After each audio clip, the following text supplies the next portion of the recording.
Gospel according to John, the 11th chapter.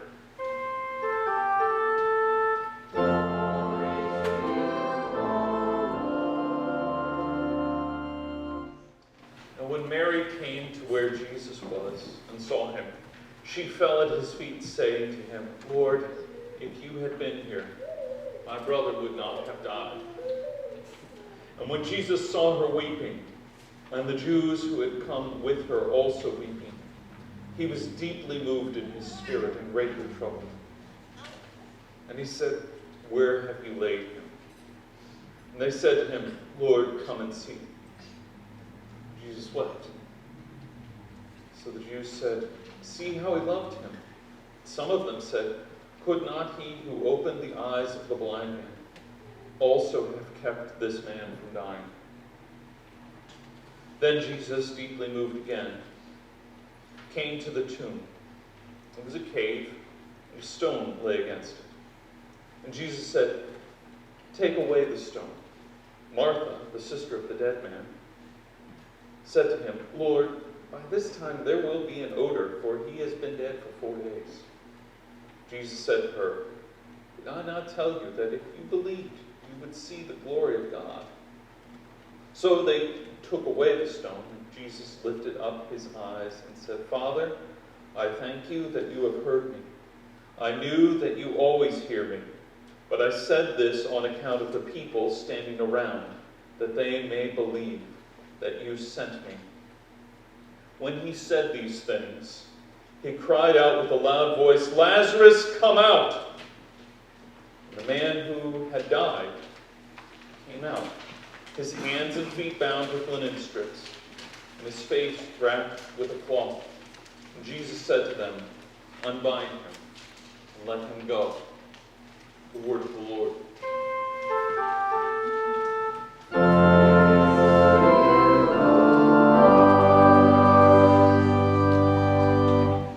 You may be seated.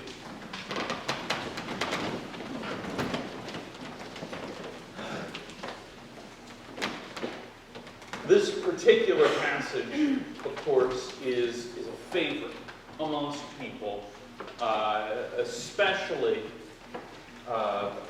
young people who have memory verses. And we all know why. People beg that of all the things they can memorize in the book, they can get "Ad crucem ho Jesus." Jesus wept. It's become this well-known thing, and pastors often have to tell people, "No, that one's too short. That's the shortest verse in the entire Bible." And I think I've figured out maybe a few ways to get around this. First, I could just have them memorize it in Greek. The other one is to go ahead and have the verses around it, maybe the next 2 verses, because they're very important. But perhaps a better way is to ask people to explain this passage. Why is Jesus weeping? One thing we know is that the shorter the passage, the shorter the quote, the more there is to draw out of it. Jesus wept. What does this mean? As Luther would say, what does this mean for us? What does it mean when the Savior of the world weeps? Why was he weeping? These are the questions we have to come to in the Bible. These are the questions we have to ask the text, because it's very interesting. John doesn't explicitly provide the answers. In fact, he provides half answers. And the whole answer is going to follow. It's also very important for us to talk about this today. I can remember sometimes, you ever wake up at night and you just wonder, what's my life? What has been the marking of my life? What has my life meant? What have I done with my life? What's been the purpose? If I were to go tomorrow, would I have completed the task which is unknown to me? These are the questions here. And what's interesting is when we read the gospel, we aren't confronted with a list of things that we must do, acts that we must perform in order to justify ourselves. Instead, what we are confronted with is this simple passage: Jesus wept. This is so evocative. And what's interesting is John is not known really for the emotions. John's the most cerebral in a lot of ways. That's probably why I'm drawn to him and his gospel. And yet the moments where he does talk about these issues where emotion invades these passages, we sit up and listen.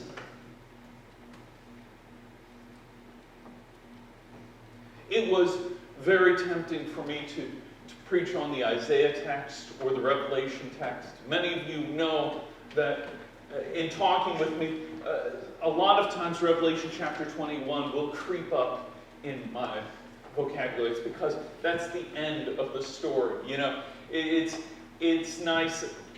That's the nice thing about Revelation. You know, everyone focuses on all the craziness that happens through the book of Revelation, because, you know, we haven't really read our Old Testament. And they focus on all the craziness, and they forget the fact that it's not actually the people fighting these battles. It's always Jesus fighting the battles for us. And then you get to the end of Revelation 21, it's this banquet feast where the victory's over, and we realize all the things we had to fear in life weren't things we had to be afraid of. So it was tempting for me to preach a sermon on that, so I went ahead and preached a sermon on that just now.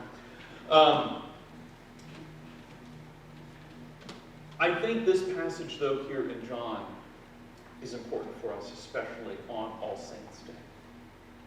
This is one of the first fruits of the resurrection. This is the true hope that we have. And I have to say, a depressing thing is we seem to have lost it. The world wants to tell us that the resurrection doesn't happen. And what's even more annoying and scary is how this language creeps into the church. There are Christians who believe that the resurrection will not happen. I would admonish them to read St. Paul's epistle to the Romans. The resurrection is the crucial point.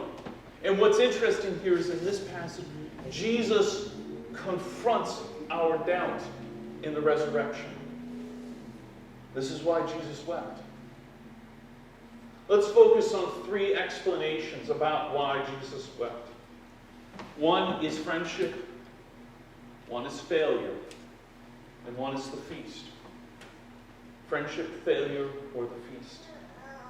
It's always dangerous to identify someone's motivation, not the least the Messiah's, but I think there are things within this passage that Jesus is saying, that John wants to tell us, and that maybe we can assume the motivation by reading the text, reading between the lines, reading more than just Jesus wept.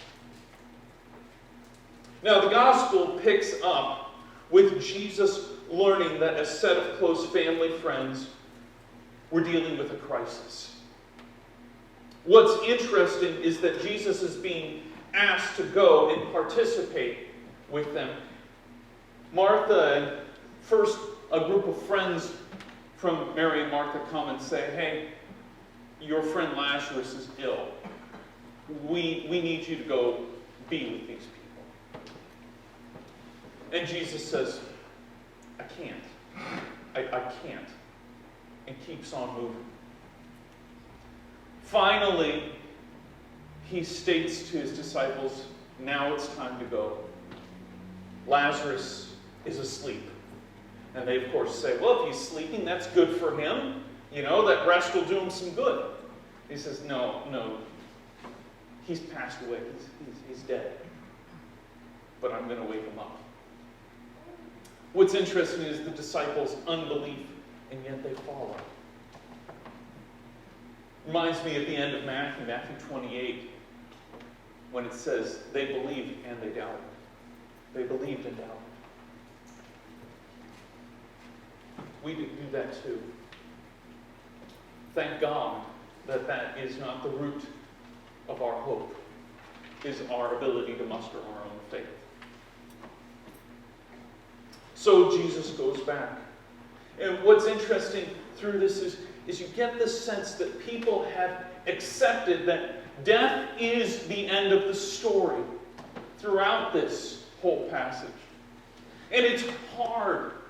It's hard not to agree with them. Yet everyone in this story, with the exception of Jesus, understands death is the end. No one really believes that there's something more out there.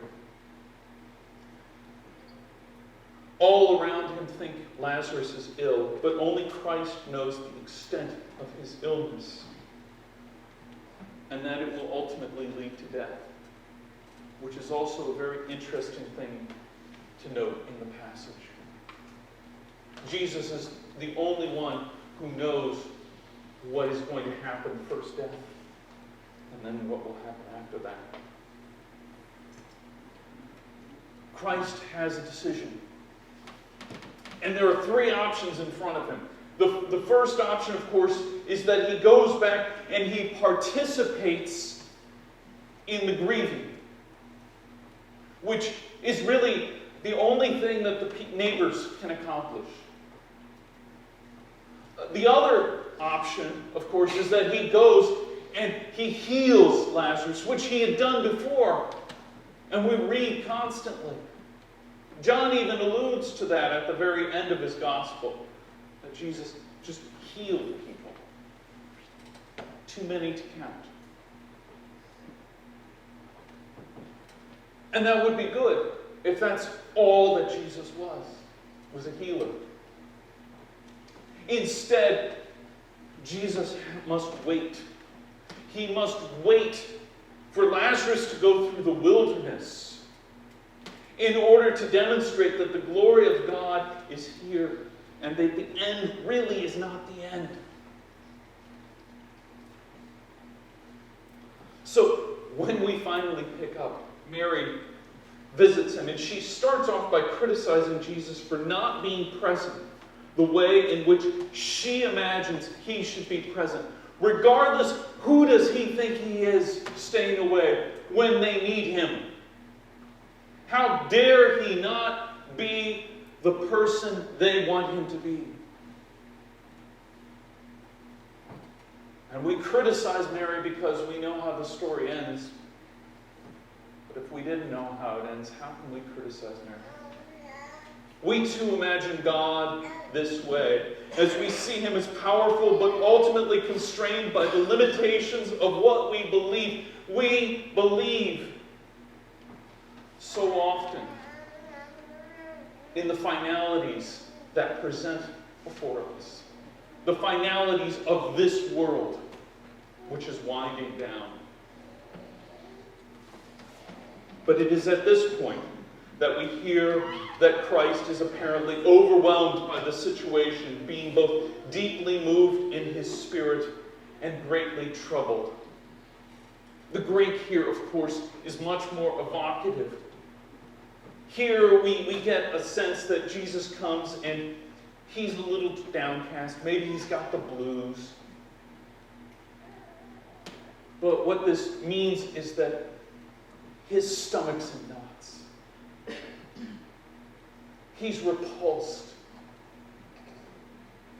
Just as God is repulsed, being separated from us. He is overthrown. His emotions get the better, and that's why he weeps. The Greek forces us, though, to wrestle more with the situation, as it implies that Jesus is completely knocked off balance, indignant in his spirit, the Greek tells us, and agitated at the crowd. This is not the kind of thing which we expect from our creator of our universe. the one that we imagine who's a planner of all things, and maybe a little bit playing by the book, a little bit too much. We don't expect him to really care. He set things in motion, then walked off, left us to our own devices. But when the Creator actually shows up on the scene in the person of Jesus Christ, what we find is one who is sick to his stomach.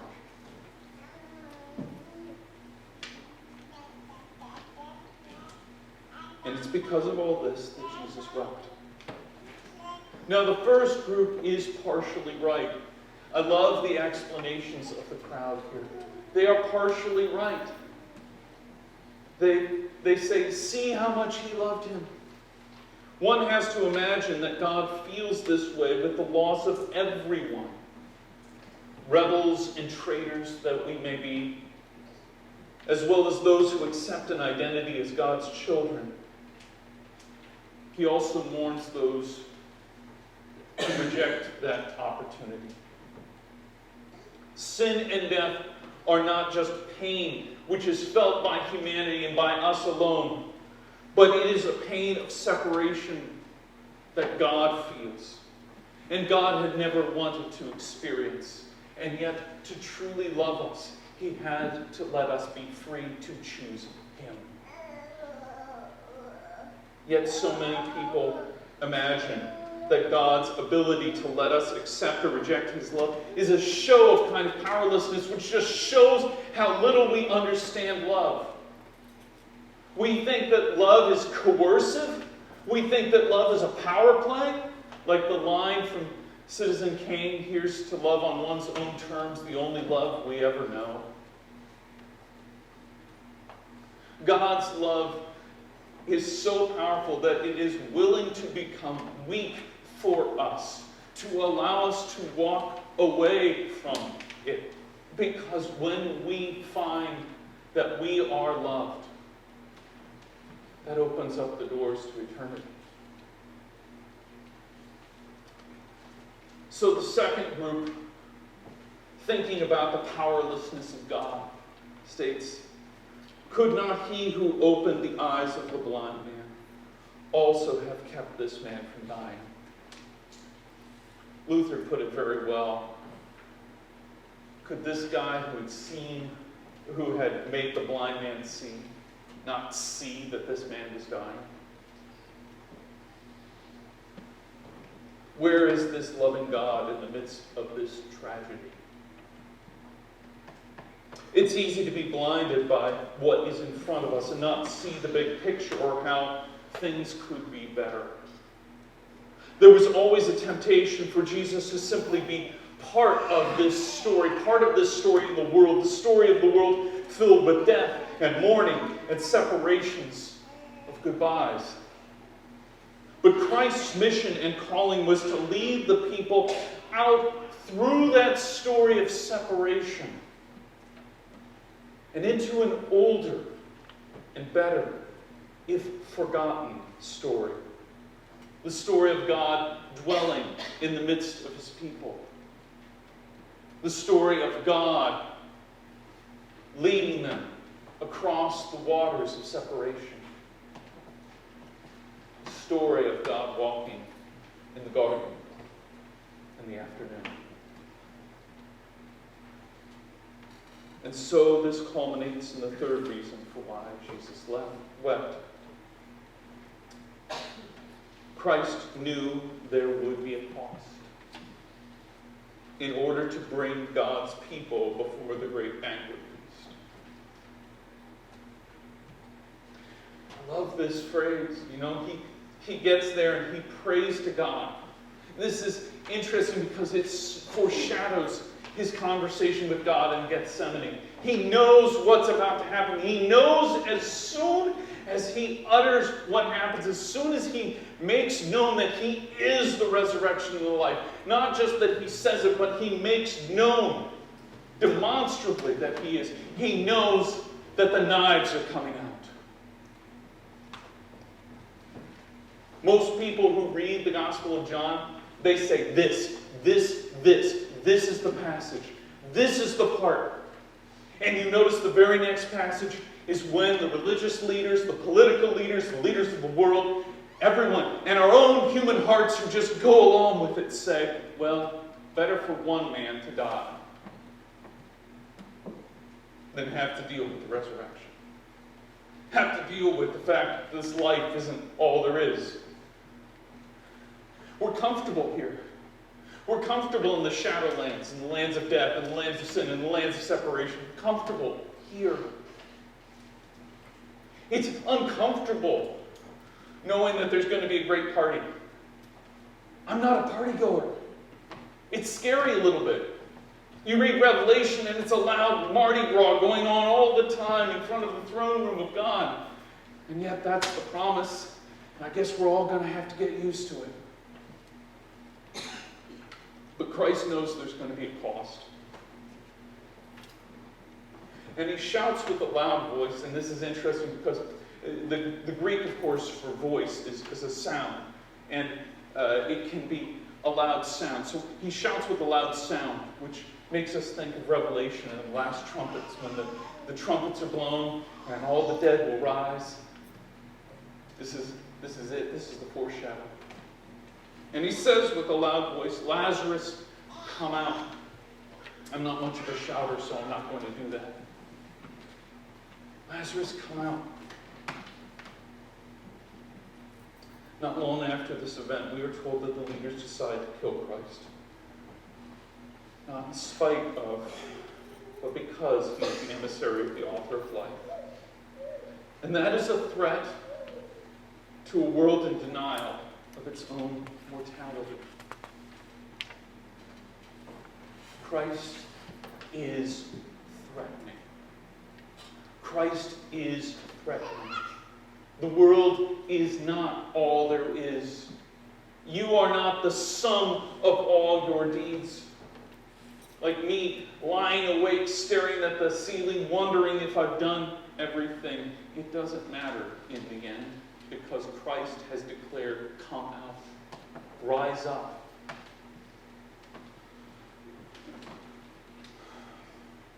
With all this being the case, why should we speak of this one person? Especially, why should we speak of this one person on the day when we acknowledge all the saints who have gone before, all the saints who are still with us proclaiming the good news? Why on this day do we proclaim the one?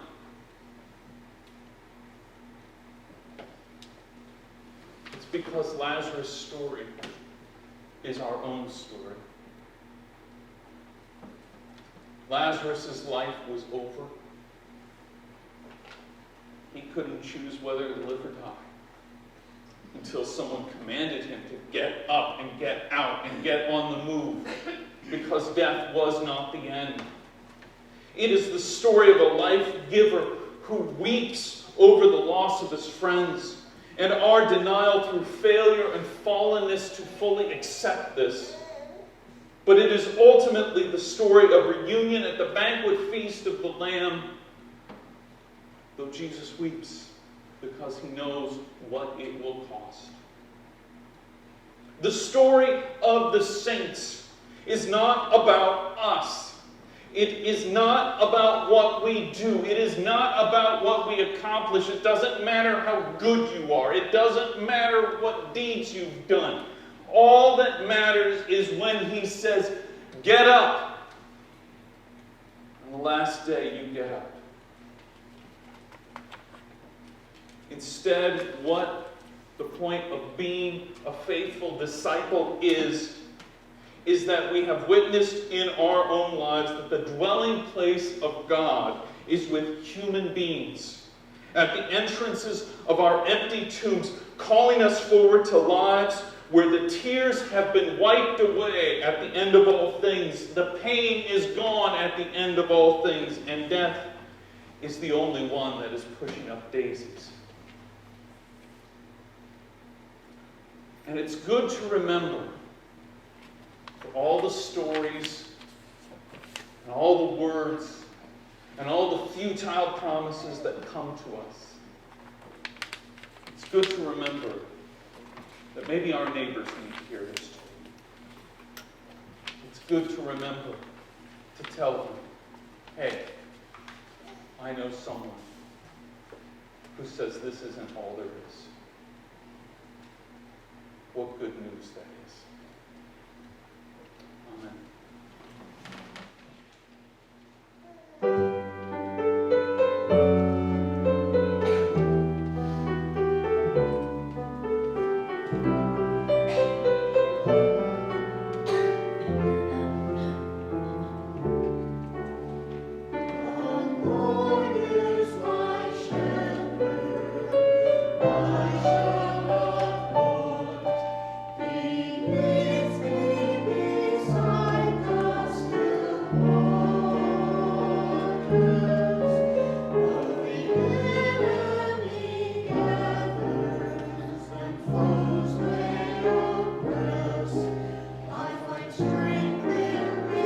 Oh